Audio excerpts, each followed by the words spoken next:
pemirsa, saat ini saya tengah berada di Kecamatan Bungku Tengah, yang mana kecamatan ini merupakan pusat ibu kota dari Kabupaten Morowali. Selain menjadi pusat pemerintahan kabupaten, di kecamatan ini juga terdapat situs bersejarah yang terletak di Desa Bohontobungku, yaitu Benteng Fafontofure. Untuk mengetahui lebih lanjut, ikuti saya Tria Lestari di Ragam Morowali.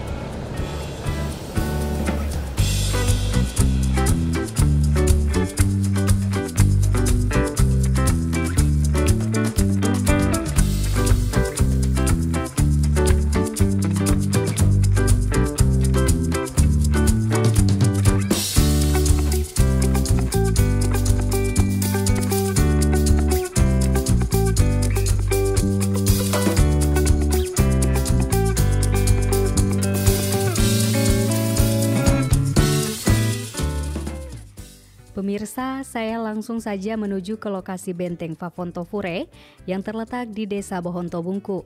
Adapun perjalanan yang saya akan tempuh sekitar kurang lebih 20 menit dari kota Bungku.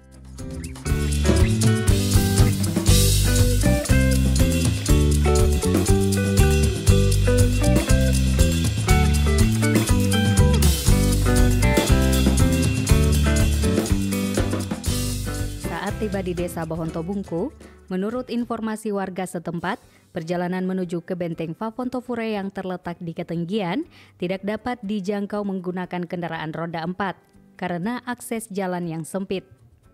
Untungnya, saya dibantu oleh seorang pemuda yang bersedia mengantarkan saya ke titik lokasi benteng dengan menggunakan kendaraan roda 2.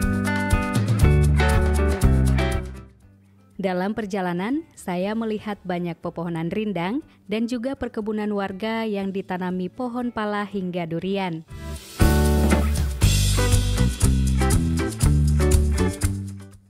Jalanan yang dilalui juga berupa tanjakan dan turunan, membuat kami harus berhati-hati agar bisa sampai ke titik tujuan.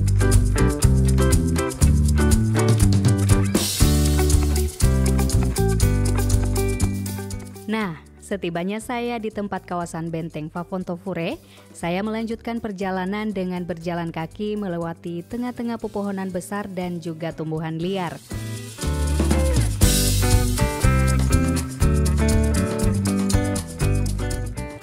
Informasi awal yang saya terima, Benteng Fafontofure berada di ketinggian 246 meter di atas permukaan laut.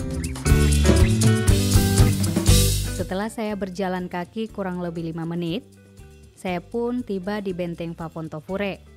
Di sini saya juga berjumpa Bapak Anwar yang merupakan sebagai juru pemelihara dari situs benteng tersebut. Ya, jadi saya menceritakan sedikit tentang sejarah singkat atau latar belakang dibangun Benteng Fafontofure. Benteng ini dibangun sejak abad 15 atau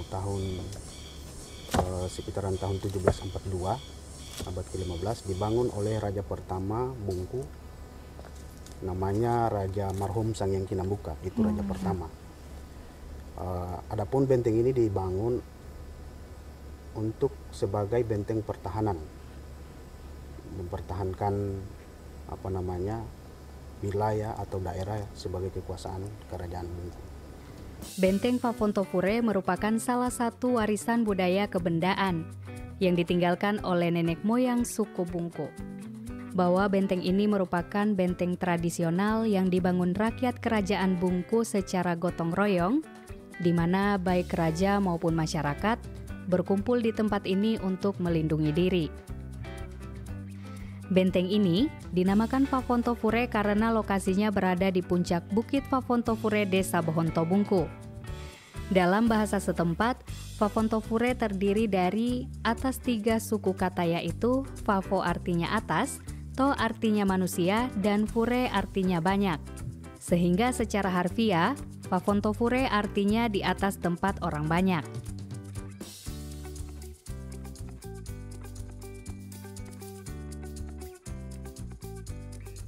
Selain itu, bangunan benteng Fafontofure ini juga berbentuk menyerupai kapal.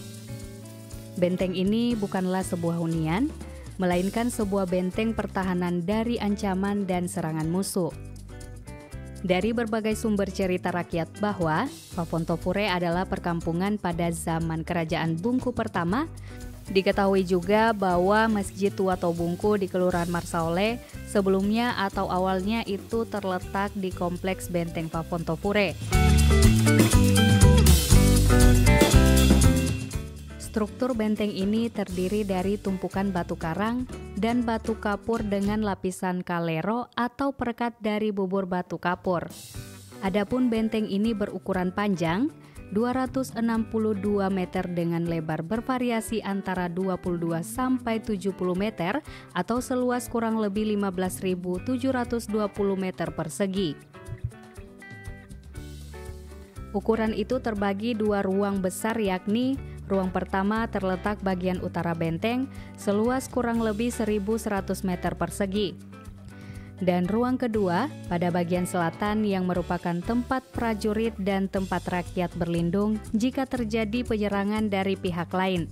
Ruangan ini memiliki luas kurang lebih 14.629 meter persegi.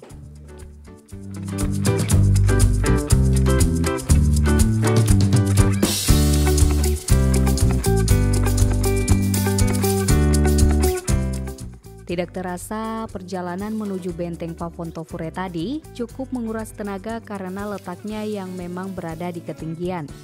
Saya pun memutuskan untuk kembali turun dari lokasi benteng tersebut.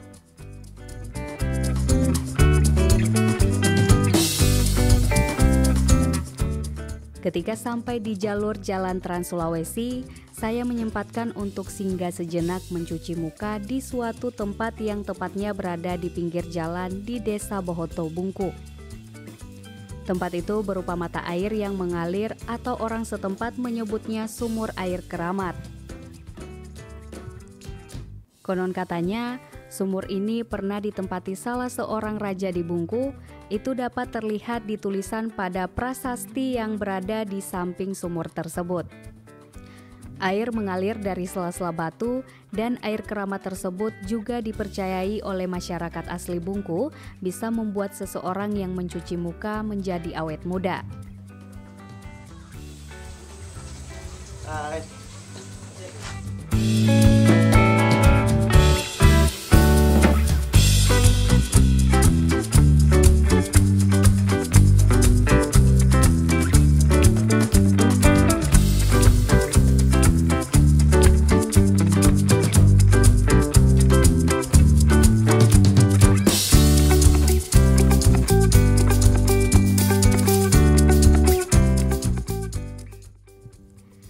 Setelah badan terasa segar kembali, saya pun melanjutkan perjalanan untuk kembali pulang dan menyudahi petualangan hari ini.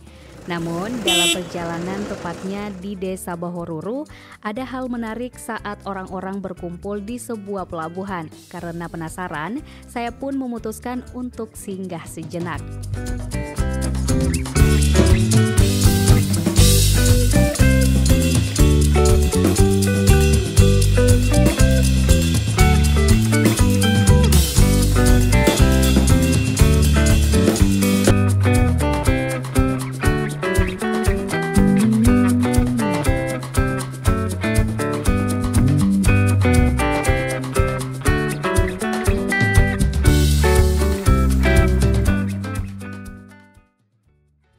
Pemirsa, saat ini saya tengah berada di Dermaga Bohoruru, di mana para nelayan di sini membongkar hasil tangkapan ikannya.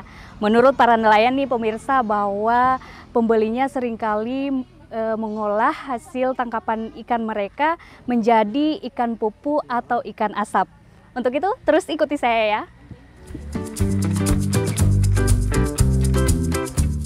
Setelah saya menerima informasi dari nelayan yang mengatakan bahwa tidak jauh dari lokasi pembongkaran ikan, ada warga yang mengolah atau memproduksi ikan pupu. Untuk itu, langsung saja saya menuju ke rumah warga tersebut untuk mengintip bagaimana proses pembuatan ikan pupu.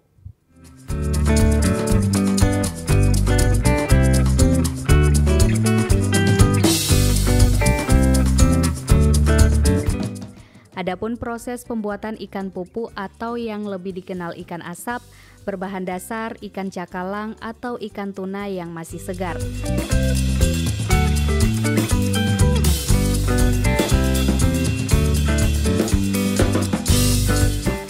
proses pembuatannya pun masih menggunakan metode tradisional. Pertama, ikan dibersihkan, kemudian ditusuk dengan bambu, lalu ikan diasap di pelanggangan selama kurang lebih 1 jam lebih. Setelah berwarna kecoklatan, ikan siap dipasarkan atau disajikan. Selain di Desa Bohoruru, ikan asap atau ikan pupu juga sering dijumpai di Desa Bohontobungku yang merupakan salah satu sentra penjualan ikan pupu yang cukup banyak atau sering dijumpai di Kabupaten Morowali.